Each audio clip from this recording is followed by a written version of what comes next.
Hi friends, ഇന്ന് നമ്മുടെ പുതിയ എയർ ഫ്രയറിൽ ഞാൻ കുറച്ച് തന്തൂരി ചിക്കൻ ഉണ്ടാക്കിയിട്ടുണ്ടായിരുന്നേ. പക്ഷേ അതിൻ്റെ കൂടെ ചോറ് കഴിക്കാൻ ഒരു ടേസ്റ്റ് ഉണ്ടാവില്ല എന്ന് കരുതിയിട്ട് ഞാൻ വിചാരിച്ചു എന്നാൽ പിന്നെ കുബൂസ് ഉണ്ടാക്കിയാലോ എന്ന്. പക്ഷേ കുബൂസ് ഉണ്ടാക്കിയ ഈസ്റ്റോ തൈരോ ഒന്നും ഉണ്ടായിരുന്നില്ല.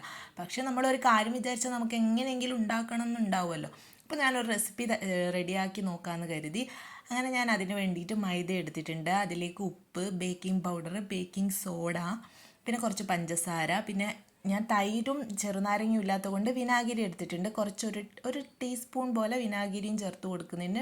പിന്നെ നമ്മൾ വെള്ളവും ഒഴിച്ചു കൊടുത്ത് നന്നായിട്ട് കുഴച്ചെടുക്കണം. എന്നിട്ട് നമ്മൾ ചപ്പാത്തിയുടെ തീരെ ആ ഒരു കനം കുറച്ചിട്ടല്ല, കുറച്ച് തിക്കായിട്ട് വേണം ഇത് പരത്തിയെടുക്കാൻ വേണ്ടിയിട്ട്. എന്നിട്ട് ഇതുപോലെ പ്രസ് ചെയ്ത് കൊടുത്ത് അത് നന്നായിട്ട് പൊങ്ങി വരുന്നുണ്ട്. കറക്റ്റ് ആ ഒരു കുബൂസിൻ്റെ അതേ ടെക്സ്ചറിന് നമുക്ക് ഈസ്റ്റൊന്നും ഇല്ലാണ്ട് കറക്റ്റായിട്ട് നമുക്ക് റെഡിയാക്കി എടുക്കാൻ പറ്റും കേട്ടോ.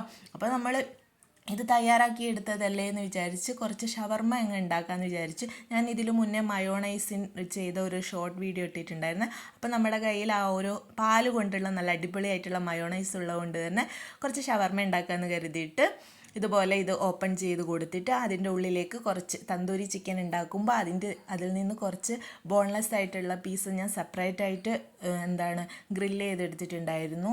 അത് വെച്ച് കൊടുത്ത് പിന്നെ കുറച്ച് വെജിറ്റബിൾസും നമ്മൾ അടിപൊളി ഈ ഒരു മയോണൈസും കൂടെ വെച്ച് കൊടുത്ത് നല്ല അടിപൊളി ഷവർമ്മ ഉണ്ടാക്കി. ഈ ഒരു കുബൂസിൻ്റെ റെസിപ്പി എല്ലാവരും ഒന്ന് ട്രൈ ചെയ്ത് നോക്കണേ. അപ്പോൾ ഓക്കെ, ബൈ.